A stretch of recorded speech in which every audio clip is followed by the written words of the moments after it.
알면 알수록 좋다. 쏟아지는 뉴스 속 알맹이만 떠먹고 싶은 욕심쟁이 당신을 위한 해설 팟캐스트 지직선 뉴스 브리핑 지금 시작합니다. 안녕하세요. 안녕하세요. 안녕하세요. 오늘 새로운 녹음실 한번 와봤는데 어떨지 모르겠네. 저 지금 녹음 방식이 좀 달라져가지고 기존에 들으시던 거랑 조금 다르실 것 같아요. 음질이. 더 좋아졌으면 좋을 것 같기는 하고요. 네, 오늘 뉴스 브리핑은 이번에는 진짜 좀 긍정적인 얘기를 좀 하고 싶은 거예요. 좀 재밌거나 좀 흥미로운 거. 연말이라 그런가? 그래서 연말이어서 그렇기도 하고 너무 막 약간 팍팍한 얘기들을 하다 보니까 그래서 열심히 찾아봤는데 또 없더라고. 긍정적이고 재미있거나 막 흥미로운 얘기가 진짜 없더라고요. 요즘 안 좋은 얘기 많죠. 네. 그래서 오늘도 역시 좀 팍팍한 이야기를 하게 됐고 최근 몇 년 사이에 굉장히 만연해진 기업들의 가격 꼼수에 대한 이야기로 브리핑을 한번 해보려고 해요. 사실 범래님이 준비해놓지 않았을까 싶어가지고 계속 미루고 있었는데 다행히 또 안 겹치더라고요. 제가 지난번에 유통업계 얘기를 하기는 했는데 그때는 약간 특수한 상황.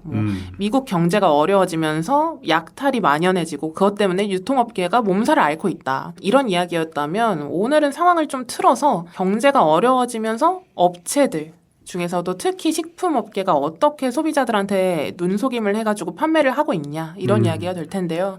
이러나 저러나 좀 힘들긴 한 것 같습니다. 어느 쪽이나 힘들어서 뭔가 정상범주에서 벗어난 행동들을 하는 것 같아요.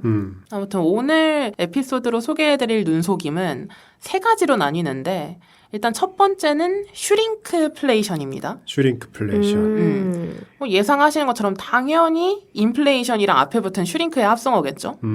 슈링크라고 하면 아느님 혹시 무슨 뜻인지 아시나요? 줄어들다 아닌가요? 맞아요. 뭐 줄어들게 하다, 오그라지게 하다 그런 뜻인데 인플레이션이랑 뭔가 줄어드는 거랑 합쳐지니까 약간 반대되는 단어가 합쳐져서 어색하게 느껴질 수도 있지만 뜻을 알고 보면은 굉장히 직관적인데요.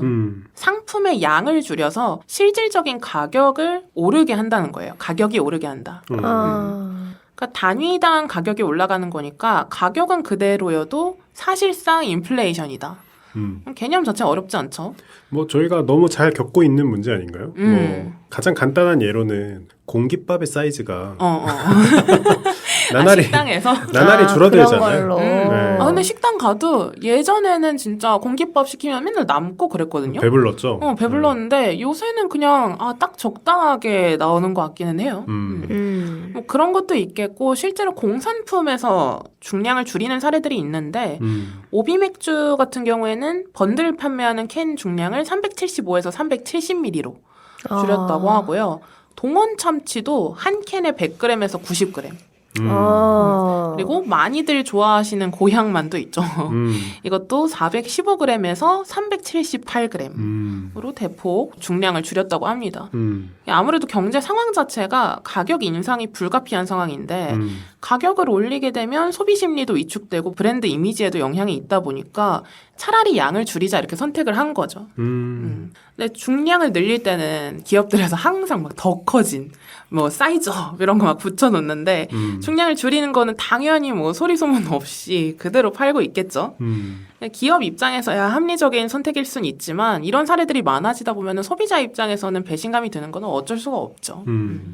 그래서 이런 슈링크플레이션이 올해 갑자기 등장한 건 아니고요. 이런 신조어 자체는 2015년에 영국 경제학자 피파 맘그렌이라는 분이 만들어낸 합성어긴 해요. 그래서 다른 말로는 패키지 다운사이징이라고 부르기도 하더라고요. 이게 조금 더 직관적이긴 하지. 그래서 최근 들어서 우리나라뿐만이 아니라 다른 해외에서도 기업들의 전략 중에 하나로 원래도 쓰이고 있었지만 최근에 너무 사례가 많아져서 전 세계적으로 주목을 받고 있는 현상이라고 보시면 될 것 같아요. 그래서 우리나라뿐만이 아니라 뭐 미국에서도 오레오 같은 거 그런 것도 중량을 줄인다고 하고 뭐 과자, 뭐 빵 이런 거 할 것 없이 다 똑같이 일어나고 있는 현상입니다. 그리고 두 번째 눈속임은 굳이 표현하면 조금 더 배신감이 드는 눈속임이고요. 언어 자체도 약간 더 부정적이에요. 스킨플레이션. 스킨플레이션? 스킨플레이션. 스킨. 스킨. 지나치게 아낀다는 표현의 스킨프랑 인플레이션의 합성어라고 해요. 전 처음에 그 로맨스 스캠 할 때 스캠 있죠. 약간 그런 사기. 사기. 그거랑 약간 섞인 건가? 왜 스킴이지? 이렇게 생각했는데 스킨프더라고요. 그래서 슈링크플레이션이랑 비슷하면서도 결이 살짝 다른데 슈링크플레이션 같은 경우에는 제품의 질량만 줄였다 뿐이지 본질이 변하는 건 아니잖아요. 근데 스킨플레이션에 해당하는 경우는 제품의 질 자체를 약간 너프 시켜놓고 변한 게 없는 것처럼 눈속이 많은 케이스. 몇 가지 제품들이 머릿속을 스쳐 지나가는데 예를 들면 본연님 어떤 게 스쳐 지나갔나요? 저요? P로 시작하는 크림치즈가 하나 있어요. 그게 맛이 달라졌다를 떠나서 구성 성분이 많이 바뀌었다. 그런 맞아요. 얘기가 많이 있었죠. 네. 그런 케이스도 있고 국내 업체들로 보면은 이번에 대표적으로 문제가 됐던 게 BBQ 치킨이었거든요. BBQ 치킨? 뭐 닭이 아닌 걸 쓸 수는 없을 거고. 그렇죠. 닭은 그대로겠죠. 근데 원래 BBQ 치킨 프라이드가 뭘로 유명하죠? 황금 올리브 그거 아니에요? 그렇죠. 올리브유 100%. 맞아요. 이걸로 튀겼다는 게 아이덴티티 아니겠습니까? 엑스트라 버진 오일 뭐 어쩌고 저쩌고.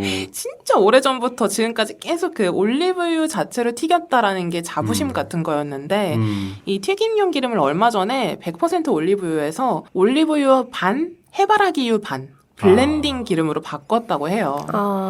근데 올리브유가 진짜 비싸긴 해요. 그니까. 근데 아이덴티티여서 조금 이상해 보이긴 하네요. 그렇죠. 왜냐하면 황금 올리브 치킨이라는 그 상품명 자체는 아직도 그대로 가져오고 있거든요. 그러니까 상품명은 변하지 않았는데 소비자가 먼저 적극적으로 알아보지 않는 이상 블렌딩 기름이지만 올리브유 자체로만 튀긴 치킨이다. 이렇게 이해하게 되니까 약간 좀 사기당한 것 같은 기분이 들 수도 있는 거죠. 그렇죠. 특히나 이게 기존에 관성적으로 알고 있던 사실이니까 사실 정정받을 일이 딱히 없잖아요. 그렇죠.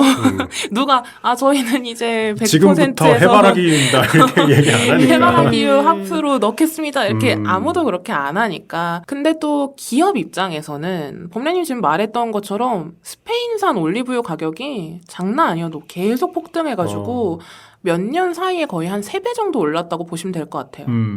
그리고 닭고기 가격도 1년 만에 거의 2배가 넘게 올랐는데 이런 거를 이유로 해서 가격을 올리기에도 좀 부담스러운 거죠. 그렇죠. 가격은 저항심이 있잖아요. 그리고 이미 프랜차이즈 치킨의 가격이 선을 넘었다. 이런 게 이제 소비자들의 심리이기도 하고. 또 하나의 상품이 머릿속을 스쳐 지나가네요. 지금 굉장히 뭐라고 할까요? 지탄을 받고 있는 치킨 기업이 하나 있잖아요. 그렇죠. K모 치킨도 막 이런 걸로 지탄을 받긴 하는데 그러니까 이미 반발심이 있는 상태에서 가격을 여기서 더 올리기에는 부담스러운데 원자재 가격은 계속 오르니까 어쩔 수 없이 이제 비슷한 맛을 내게끔 블렌딩을 했다. 기름을. 이것도 물가 안정을 위한 노력이다. 기업에서는 이렇게 이야기를 하긴 하죠. 그리고 또 BBQ 치킨 말고도 또 하나 소개를 해드리면 델몬트 오렌지 주스가 있거든요. 델몬트 오렌지 주스 경우에도 원래는 오렌지 과즙 100% 이거를 내세우면서 프리미엄 오렌지 주스를 표방하는 게 특징이었다면 최근에 소리 소문 없이 과즙 함량을 80%로 낮췄다고 해요. 그럼 나머지 20%는 뭐죠? 나머지 20%는 뭐 맛을 내는 다른 인공 감미료 이런 거겠죠. 그래서 아마 어느 날 내가 먹던 제품의 맛이 좀 변했다라는 생각이 들면 기분 탓이 아닐 수도 있습니다. 이거는. 그래서 이런 스킨플레이션이나 슈링크플레이션이 꼭 음식에만 적용되는 건 아니고요. 미국에서는 P&G에서 파는 화장지가 원래 한 롤에 264장이었는데 지금은 244장으로 20장 줄여서 팔기도 하고 물품이 아니라 서비스 측면에서도 예를 들어서 뭐 똑같은 호텔이에요. 근데 숙박료는 예전보다 오히려 더 올랐는데 예전에는 무료로 해주던 서비스를 지금은 추가 금액을 받고 해준다든지 그런 케이스도 비슷하게 해석을 할 수 있을 것 같습니다. 제공 범위가 줄어드는 거죠. 마지막으로는 번들플레이션이 있는데 번들 상품이라고 하면 뭐죠? 묶음 상품? 그렇죠. 묶음 상품이죠. 묶음 상품을 사는 이유가 뭐겠어요, 우리가? 좀 더 저렴하니까? 그렇죠. 저렴하게, 그러니까 많이 사서 더 단위 가격을 싸게 가져가려고 번들 상품을 주로 그렇게 사는 거잖아요. 근데 이런 소비 심리를 이용을 해가지고 오히려 묶음 상품의 단위당 가격을 더 높게 책정하는 전략을 쓰기도 한다고 합니다. 묶은 게 더 비싸다고요? 묶음 상품이 더 비싼 거죠. 근데 사람들은 그냥 사던 대로 단위당 가격을 생각 안 하고 당연히 번들 상품이 더 싸니까 번들 상품을 더 큰 거를 선택을 한다는 거죠. 그래도 묶은 게 그러니까 몇 개를 묶어놓은 게 가격이 차이가 없는 건 본 적 있거든요. 아, 그쵸, 그쵸. 근데 더 비쌀 거라고는 생각해 본 적이 없네요. 네, 그래서 얼마 전에 막 기사가 났었던 게 그 네이버 쇼핑 브랜드 스토어에서 파는 햇반 가격이 12개를 살 때는 925원이었는데 24개를 사니까 1,017원이었다는 거예요. 그리고 또 농심에서 신라면을 팔았는데 신라면도 6개에는 817원이었는데 12개에는 이것도 1,017원. 하나에. 이렇게 팔았던 거고, 이게 개인 유통 채널 스마트 스토어가 아니라 그 브랜드에서 운영하는 공식 스토어에서 이렇게 팔고 있었던 거고요. 이것 때문에 그때 기사가 좀 났어서 지금 시점으로는 아마 가격이 바뀌었을 수도 있을 것 같긴 한데, 약간 공식 판매처에서 번들 가격을 오히려 더 높여서 판 실제 사례들도 있었다고 보시면 될 것 같아요. 근데 뭐 쿠팡으로 자주 시키는 분들은 다행히 거기는 번들 상품 사면은 단위당 가격이 얼마나 할인되는지 다 표기가 되어 있잖아요. 그래서 그런 거 살펴보시면서 사면 좋을 것 같고, 좀 이런 케이스들을 솔직히 뭐 어떻게 규제를 할 수는 없잖아요. 제재하거나. 뭐 프라이싱은 어디까지나 뭐 기업에서 하는 거니까. 그래서 뭐 뾰족한 방법이 없기 때문에 어떤 뭐 적극적인 액션을 여기다 대고 취하기는 어렵겠지만, 그래도 정부에서 이런 꼼수에 대해서 실태 조사도 하고 민간에서 제보도 받고 있다고 해요. 한국소비자원에서 운영하는 참 가격 사이트라는 웹페이지가 있습니다. 그래서 여기다가 가격 변동이나 중량 변동 이런 것들을 확인을 해서 슈링크플레이션 관련 정보들을 확인할 수 있도록 쉽게 개편을 할 예정이라고 하고요. 강제성이 없다고 하더라도 이런 걸 안 하는 것보다는 그래도 기업들이 좀 눈치를 조금이라도 더 보겠죠. 이런 걸 하게 되면. 프랑스에 있는 까르푸에서는 자발적으로 하는 거긴 한데 같은 상품의 중량이나 함량이 변한 케이스들에 대해서는 가격표에 자체적으로 관련 표기를 붙여놓기도 한다고 하더라고요. 하여간 소비자는 이래서 어렵고 기업은 또 저래서 어렵고 이래저래 고충이 많은 상황인데 우리는 소비자잖아요. 그러니까 소비자 입장이니까 더 현명한 소비를 위해서 좀 더 면밀히 살펴볼 필요가 있을 것 같아서 오늘 브리핑 준비해봤고요. 여기서 마무리하겠습니다. 감사합니다. 감사합니다. 감사합니다.